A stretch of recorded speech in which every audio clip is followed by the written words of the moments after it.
Hello મિત્રો, online એજ્યુકેશનમાં આપ સર્વેનું સ્વાગત છે.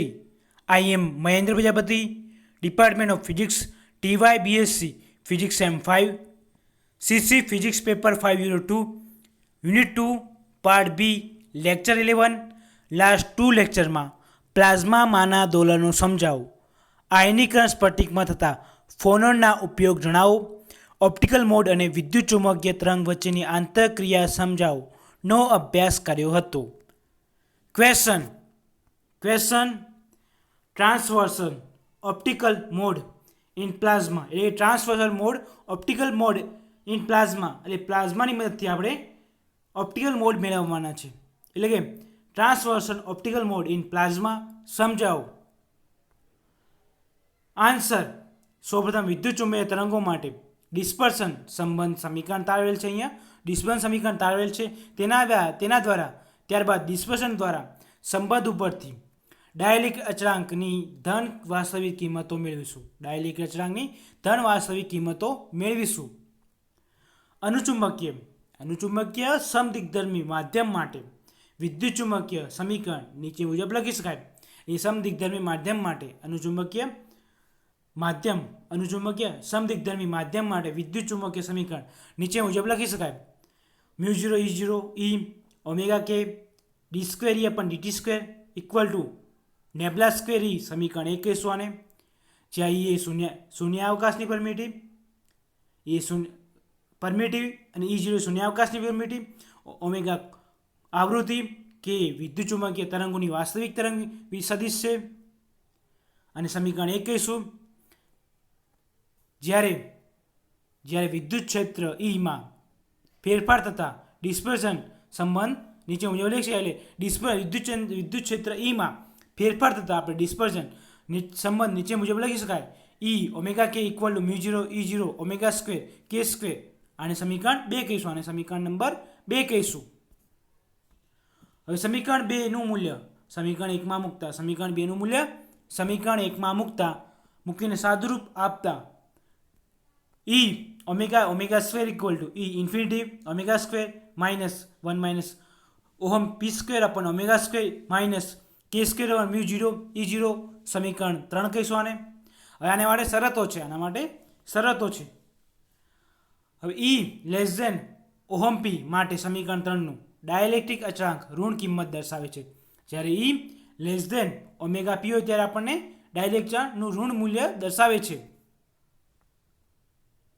તે તરંગ સદિશ કે વિધેય દર્શાવે છે જે x અક્ષ પર આપાત થાય છે. તરંગ સદિશ x અક્ષ પર આપાત થશે. તેના કારણે આવા તરંગો માધ્યમની અંદર સળંગ પ્રસરણ પામી શકતા નથી. આવા માધ્યમ ઋણ તરંગો એ માધ્યમમાં પ્રસરણ પામી શકતા નથી અને સંપૂર્ણ પરાવર્તન અનુભવે છે. તેના કારણે થાય અને સંપૂર્ણ પરાવર્તન અનુભવે છે. આ પ્રકારની ઘટના 0 less than omega less than equal to omega ohm p માટે અનુભવાય છે. સંપૂર્ણ તરંગ ક્યારે અનુભવાય છે? સંપૂર્ણ તરંગો જ્યારે 0 less than omega less than equal to ohm p અનુભવાય છે. આ શરત દરમિયાન સંપૂર્ણ તરંગ અનુભવે છે. પરંતુ omega greater than ohm p માટે ડાયલેક્ટ્રિક અચળાંકની કિંમત ધન મળે છે. જ્યારે આનું મૂલ્ય ધન હોય છે ત્યારે ઓમેગાની આવૃત્તિનું મૂલ્ય ધન હોય ત્યારે માટે ડાયલેક્ટ્રિક અચળાંકની કિંમત ધન મળે છે. આથી કહી શકાય છે કે માધ્યમના તરંગો માટે પારદર્શક છે. હોય છે. આથી કહી શકાય છે કે માધ્યમના તરંગ માટે પારદર્શક છે. સમીકરણ 3 પરથી omega square equal to omega P square equal to ohm P square plus કે સ્ક્વેર μ0 E0 ઇન્ફિનિટી સમીકરણ 4 કહીશું. સમીકરણ 4 પરથી સમીકરણ 4માં આ પ્રકારના સમીકરણનો સંબંધ પ્લાઝમામાંના વિદ્યુત ચુંબકીય તરંગો માટે ડિસ્પર્સન સંબંધ દર્શાવે છે. જે નીચે મુજબ દર્શાવી શકાય. એટલે પ્લાઝમાની અંદર ડિસ્પર્સન જોવા મળે છે. અમુક ટાઈમે આપણને તરંગો સમાંતર થશે, અમુક ટાઈમે એમાં વળાંક જોવા મળશે, ત્યારે આપણને એમાં ડિસ્પર્સન જોવા મળશે. જે ડિસ્પર્સન નીચે મુજબ દર્શાવી શકાય છે. દેખો ઓમેગા પી વિરુદ્ધ ઈ બાય કેનો આલેખ દોરતા એટલે આપણને ડિસ્પર્ઝન જોવા મળે છે. Omega equal to C into કે. સી એટલે પ્રકાશ અને કે એટલે તરંગ ગતિ. એટલે આપણને omega equal to વર્ગુણમાં omega P square C square k square આપણને ડિસ્પર્ઝન જોવા મળે છે. અને આ શું બતાવે છે?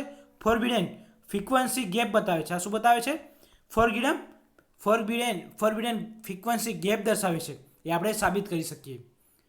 Question thermal conductivity of metals. ધાતુની ઉષ્માવાહકતા સમજાવો. એટલે ધાતુની ઉષ્માવાહકતા સમજાવો. આન્સર વિદ્યુત વાહકતા સિગ્મા વધે તો ઉષ્માવાહકતા કે વધે છે. એટલે કે વિદ્યુત વાહકતા સિગ્મા વધે તો ઉષ્માવાહકતા વધે છે. એટલે કે ઉષ્માવાહકતા કે સિગ્મા સાથે સંકળાયેલો છે. ધાતુનો એક સળિયો વિચારીએ જેના વડે જુદા જુદા અચળ તાપમાને રાખેલ છે. ધાતુનો સળિયો બંને છેડા ને જુદા જુદા તાપમાને રાખેલ છે. આ પ્રકારના સ્થિતિને સ્થિર અવસ્થા કહેવામાં આવે છે. ધાતુનો એક સળિયો વિચારો જેને બંને છેડા એ જુદા જુદા અચળ તાપમાને રાખેલ છે. એટલે જુદા જુદા તાપમાન એટલે તાપમાન બદલાય છે. દરેક એકનું તાપમાન વધે તો ઓલાનું તાપમાન ઘટે છે. એક છેડાનું તાપમાન વધે તો બીજા છેડાનું તાપમાન ઘટે છે. એટલે કે કારણ કે બંને છેડા જુદા જુદા તાપમાને રાખેલ છે. તેથી આ પ્રકારના સ્થિતિને સ્થિર અવસ્થા કહેવામાં આવે છે. આ પ્રકારની સ્થિતિમાં સળિયાને એક છેડો ઉષ્માવાહક પ્રાપ્તિ સ્થાનમાંથી ઉષ્માનું શોષણ કરે છે. એક છેડો ઉષ્માનું શોષણ કરે છે જ્યારે એક છેડો ઉષ્માનું વહન કરે છે. આમ સળિયાનો બીજો છેડો એ ઠારણ અવસ્થા દરમિયાન ઉષ્મા છોડી દે છે. એટલે ઉષ્માનું વહન કરે છે. બીજો છેડો શું કરે છે? ઠારણ અવસ્થામાં ઉષ્મા છોડી દે છે. તેથી તાપમાન પ્રચલન equal D by DT by DX હોય તો ડીટી બાય ડીએક્સ હોય તો અને ઉષ્મા પ્રવાહ જે હોય તો આપણે લખી શકીએ સમીકરણ જે equal to KCl minus dt upon dx. સમીકરણ 1 કહીશું. જ્યાં આ ઋણ નિશાની શું બતાવે છે? ઋણ નિશાની દર્શાવે છે કે ઉષ્મા ઉર્જા એ તાપમાનના વિરુદ્ધ દિશામાં વહન કરે. શું કરે છે? તાપમાન વિરુદ્ધ દિશામાં વહન કરે છે. ધારો કે એકમ કદ લઈએ આપણે, તેની અણુ સંખ્યા n હોય અને x લંબાઈના એનું શું હશે? એક સળિયો લઈએ એકમ લંબાઈનું, એની સંખ્યા શું હશે? આખા અંતર શું હશે? એક સળિયો લઈએ આપણે, એક આપણે આ સળિયો છે તેની લંબાઈ શું છે? n છે. તેની લંબાઈ x લંબાઈ, એના બે છેડા છે x અને y. x જેટલી લંબાઈમાં n/2 જેટલા ઇલેક્ટ્રોન ગરમ થાય છે. એક છેડા પર n/2 જેટલા ઇલેક્ટ્રોન ગરમ થાય છે, જ્યારે બાકીના n/2 જેટલા ઇલેક્ટ્રોન ઠંડા ઝડપથી આવે છે. એટલે કે ગરમ છેડા પર n/2 ઇલેક્ટ્રોન જોવા મળે છે, જ્યારે ઠંડા છેડા પર n/2 ઇલેક્ટ્રોન તરફ આવે છે. તો આવા ચોખ્ખા વિદ્યુત પ્રવાહ માટે જે equal two 1/2 NVX UTX minus VTX NV હવે દેખો UT ઇક્વલ ટુ જે equal two 1/2 NVX UT x into minus VX ટો માઇનસ UT TX VX ટો. સમીકરણ 2 કહીશું અને સમીકરણ 2 કહીશું. જ્યાં TA x અંતરે તાપમાન દર્શાવે છે. TA શું બતાવે છે? x અંતરે, એટલે તાપમાન માપ્યા થાય છે. કેવી રીતે? એક છેડા પર આપણને x/2 મળે છે, જ્યારે બીજા એક છેડા પર આપણને n/2 મળે છે. એટલે ઉષ્માનું વહન થાય, જ્યારે બીજા છેડા પર એક છેડો ગરમ થશે, જ્યારે બીજો છેડો ઠંડુ થશે. ત્યારે આપણને T શું બતાવે? તાપમાન બતાવે છે. ત્યારે જે x અંતરે તાપમાન દર્શાવે છે અને Vx એ સરેરાશ વેગનો x ઘટક દર્શાવે છે. એટલે એપ્રોક્સિમેટરી થિયરી મુજબ આ એક છેડા પર આપણને ગરમ થશે, બીજો છેડો થશે ઠંડો થશે, ત્યારે આપણને એપ્રોક્સિમેટરી થિયરી મુજબ સમીકરણ 2 ને નીચે મુજબ લખી શકાય. જે equal to n v² to minus dy/dt minus dt upon dx. સમીકરણ 3 કહીશું. હવે આ માટે NuVx equal to CCl Vx² equal to V3. સમીકરણ 4 કહીશું આપણે. હવે સમીકરણ 4 ને C21 માં મૂકતા, એટલે જ્યાં Cl એ ઉષ્મા ધારકતા દર્શાવે છે, CECl એ શું બતાવે છે? ઇલેક્ટ્રોનની ઉષ્મા ધારકતા. ઇલેક્ટ્રોનની L સળિયા માટે L શું બતાવે છે? લંબાઈ. અને ઇલેક્ટ્રોનની ઉષ્માવાહકતા દર્શાવે છે. એક સળિયો લીધો આપણે, એક છેડામાં એક્સ અંતર હતું, એક્સ એટલે એક છેડા પર એક્સ અંતર હતું, એક છેડા પર n/2 ને બીજા છેડા પર n/2. એક છેડા પર ગરમ થશે, બીજો છેડો ઠંડો, એટલે બીજા છેડા પર n/2 ઇલેક્ટ્રોન ઠંડા જોવા મળશે. હવે સમીકરણ 5 પરથી KCl equal to minus dt/dx equal to સમીકરણ 5 પરથી KCl equal to minus dt/dx equal to 1/3 v² ECl to minus dt/dx.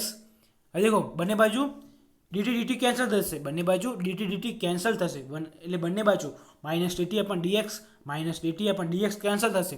હવે KCl equal to 1/3 ECl equal to v into v, એટલે બે ભાગ પડ્યા, v² ના બે ભાગ ભાગ્યા v into v into toe equal to દેખો, પરંતુ v ઇન્ટુ એલ લંબાઈના, એલ શું બતાવે છે? લંબાઈ બતાવે છે, એટલે આપણે લખી શકીએ v ઇન્ટુ ટો. આની જગ્યાએ આપણે લંબાઈ એલ લખી શકીએ, એટલે આપણે k equal to KCl equal to 1/3 CL v into L આપણે સાબિત કરી શકીએ, થેન્ક યુ.